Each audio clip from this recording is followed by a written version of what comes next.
आप देख रहे हैं TNB।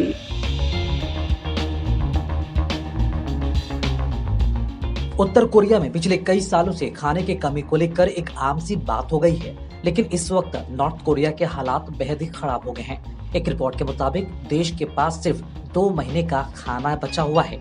हालात ये हो गए हैं कि खुद किम जोंग उनको मानना पड़ा कि नॉर्थ कोरिया के लोग दाने दाने को तरस रहे हैं। उत्तर कोरिया में खाद्य संकट की गंभीरता को देखते हुए तानाशाह किम जोंग उन ने लोगों को कम खाने का फरमान सुना दिया है। किम जोंग ने देशवासियों से कहा कि साल 2025 तक कम खाना खाएं ताकि देश खाद्य संकट से उभर सके। उत्तर कोरिया में चीनी, सोयाबीन ऑयल और आटे के दाम लगातार बढ़ रहे हैं। उत्तर कोरिया में 1 किलो मक्का की कीमत 3,137 वॉन तक पहुंच गई है। ये 200 रुपए प्रति किलो के बराबर है। नॉर्थ कोरिया में जून 2021 में कीमतों में बढ़ोतरी शुरू हुई थी, जो अब आसमान पर पहुंच चुकी है। नॉर्थ कोरिया में महंगाई की मार किस तरह है, आइए आपको बताते हैं। नॉर्थ कोरिया में कॉफी 7300 रुपए प्रति किलो है, जबकि चाय पत्ती 5100 रुपए प्रति किलो। शैम्पू की बोतल 14,000 रुपए में है, जबकि मक्का 204 रुपए प्रति किलो। वहीं केला 33 रुपए प्रति किलो है।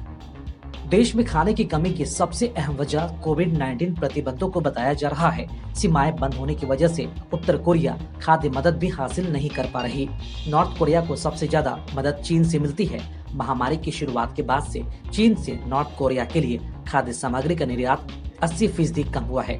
यूएन की खाद्य और कृषि संस्था के मुताबिक नॉर्थ कोरिया में 2 से 3 महीनों की जरूरत की खाद्य सामग्री का संकट है। रिपोर्ट में कहा गया है कि अगर इस अंतर को नहीं भरा जाता है तो अक्टूबर 2021 के खत्म होते तक नॉर्थ कोरिया में परिवारों को भूखमरी का सामना भी करना पड़ सकता है। नॉर्थ कोरिया में फर्टिलाइजर का गंभीर संकट भी है।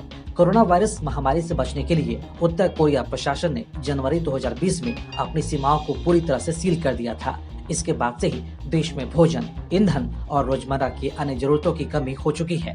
किम जोंग उन इसके अलावा अपने रवैये के चलते अंतर्राष्ट्रीय प्रतिबंध भी झेल रहा है और पिछले 1 दशक में उत्तर कोरिया के हालात कभी इतने खराब नहीं हुए थे। सरकार से जो सामान मिलता है वो घरेलू जरूरतों को पूरा नहीं कर पाता है और इसका मतलब ये है कि देश में आबादी का एक बड़ा हिस्सा अपनी खाद्य जरूरतों को पूरा करने के लिए बाजार पर निर्भर है।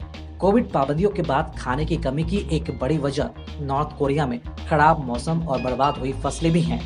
उत्तर कोरिया में सन 1981 के बाद से अप्रैल से सितंबर 2020 के बीच देश में सबसे ज्यादा बारिश हुई।